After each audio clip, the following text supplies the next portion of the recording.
Hi guys, Sai here, ready to talk about Cyanide Studios' 2009 and 2015 release of Blood Bowl. I'm reviewing them both together as they are essentially the same game, same developer, same idea behind them both. There is a Blood Bowl game from 20 years ago, but I'll get round to that another day.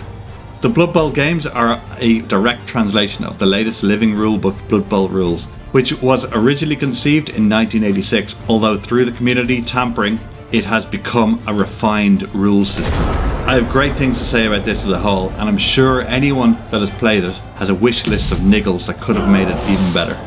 Blood Bowl does one thing from the start very correctly. It shows you the dice rolls, plain and simple.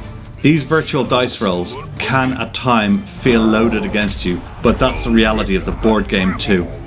Too many other board games hide this information from the player, and it can leave a sour taste in your mouth if you can't see the rules. Any turn-based game has no excuse to hide this information.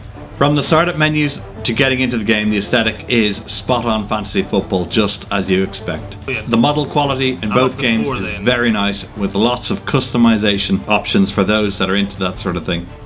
The sound is really well presented, professionally done, and represents the game and lore extremely well.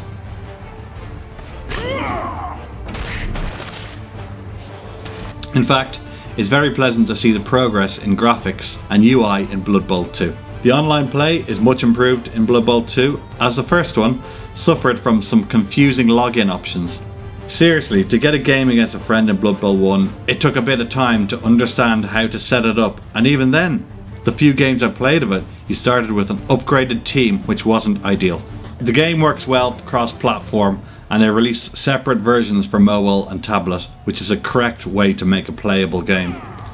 The optimization on both Blood Bowl games is decent, with a small loading time between matches and online play. Blood Bowl 1 had a real-time play option, which was awful. Thankfully, it was never put into Blood Bowl 2. I never actually tried it, but I saw some videos and it blatantly looked like a John Madden ripoff, which is what Blood Bowl isn't. I do have one massive wish list for both games. Make a 2-player campaign or tournament. Surely I'm not the only person thinking this would have been an obvious and welcome addition to the game, since a lot of people would want to play this through with their mate. If it was a league or tournament play, it would have been fantastic to have AI players fill in the gaps when real players are not there to take the spots. That way you don't rely on playing strangers, which is taboo for a lot of non-competitive people. This is the same issue I have with a lot of modern games, and it would be really unfair to say this is a Games Workshop issue. This would really cure the problem of older games and the less popular games that struggle to get users online. In Blood Bowl 1 and 2, there is nothing to stop a 32-player league happening. It's just a shame if you have less dedicated players, so it scales down the tournament and ruins it for everyone. Blood Bowl 1, as mentioned earlier, made a bit of a mess of the menu system. Once you get used to it, it was passable, but it really didn't need to be so complex. One of the biggest offenders was having artwork that you didn't realise was a button, and vice versa. This has been largely cleaned up in Blood Bowl 2, but it has the issue of perhaps being a little too safe and uninventive. A lot of the add-ons and features that were in the first game have been stripped away, and for some people this can feel like a step backwards. The expansion Dungeon Bolt was a bit of fun, and I hope that they get as creative for the future of Blood Bowl 2.